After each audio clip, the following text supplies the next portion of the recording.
श्री शिवाय नमस्तुभ्यम दोस्तों, आप सभी को रामनवमी की हार्दिक शुभकामनाएं। आज हम जानेंगे इस वीडियो में कि रामनवमी पर्व क्यों मनाते हैं, इसका क्या महत्व है और इसकी पूजन विधि क्या है, कैसे क्या हमें भोग लगाना चाहिए और किस तरह से पूजन करना चाहिए, हम किस तरह से इस त्योहार को मनाते हैं, इस दिन क्या क्या कर सकते हैं। तो बने रहिए हमारे साथ वीडियो में। तो रामनवमी ये तो आप सभी लोग जानते हैं कि रामचंद्र जी का जन्म हुआ था।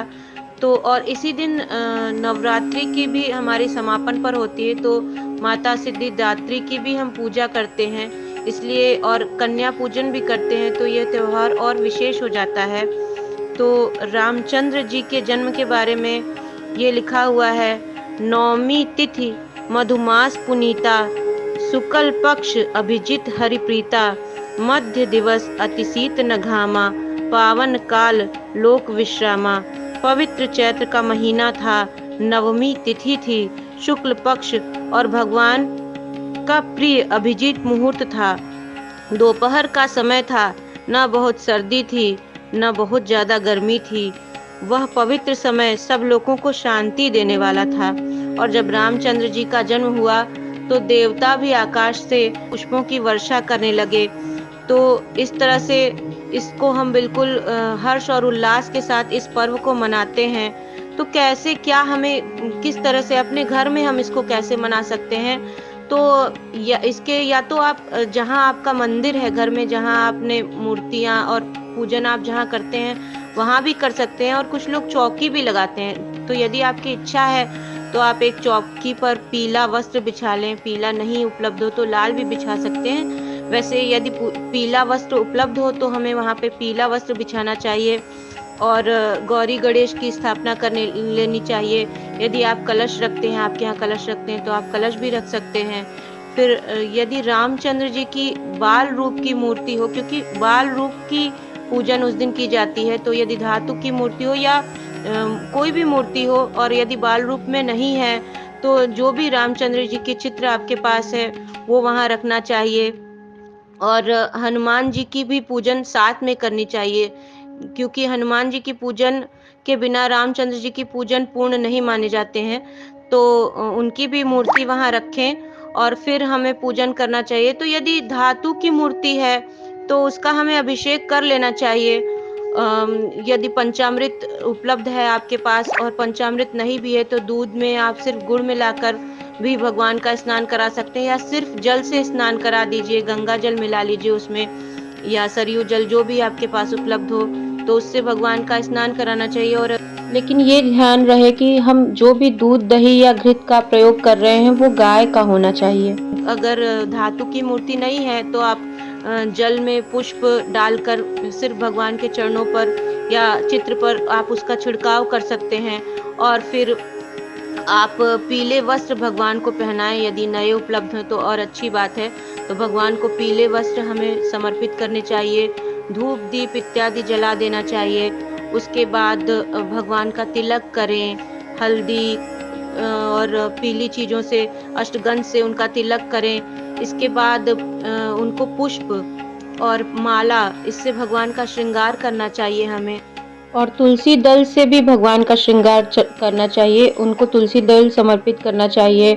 और तुलसी की मंजरी यदि उपलब्ध हो, और हो सके तो हनुमान जी को तुलसी दल की माला समर्पित करनी चाहिए।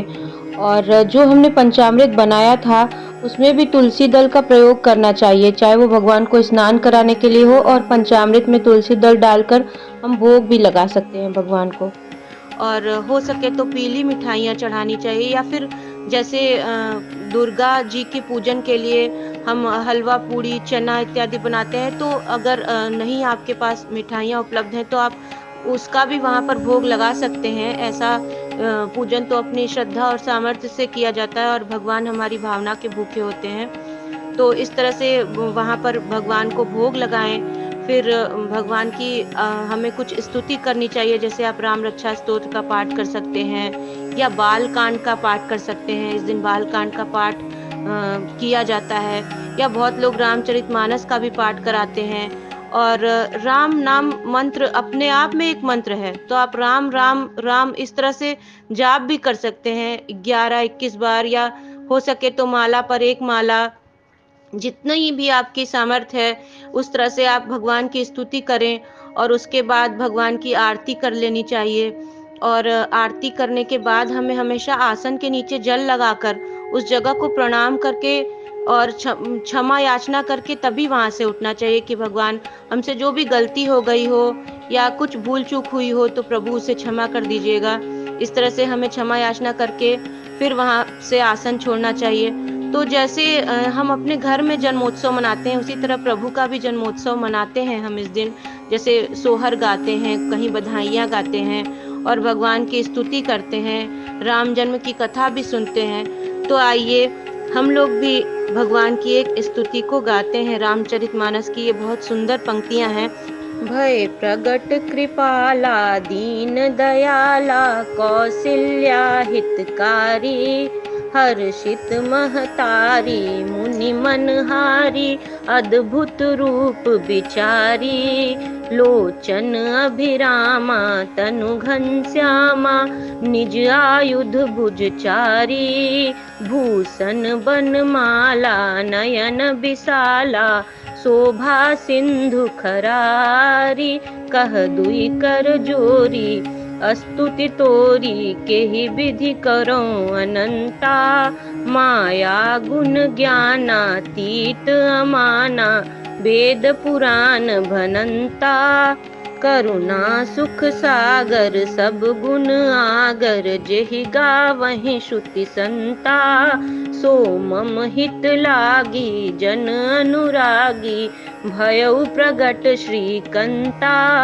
ब्रह्मांड निकाया निर्मित माया, रोम रोम प्रतिवेद कहे, मम उर सोबासी यह उपहासी, सुनत धीर मति थिर न रहे, उपजा जब ज्ञाना प्रभु मुस्काना, चरित बहुत विधि कीन्ह चहे, कही कथा सुहाई मातु बुझाई, जेहि प्रकार सुत प्रेम लहे, माता पुनि बोली सोमति डोली, तजहु तात यह रूपा, की जैसी सुलीला अति प्रिय शीला, यह सुख परम अनूपा, सुनि बचन सुजाना रोदन ठाना, होई बालक सुर भूपा, यह चरित जे गावहि हरि पद पावहि,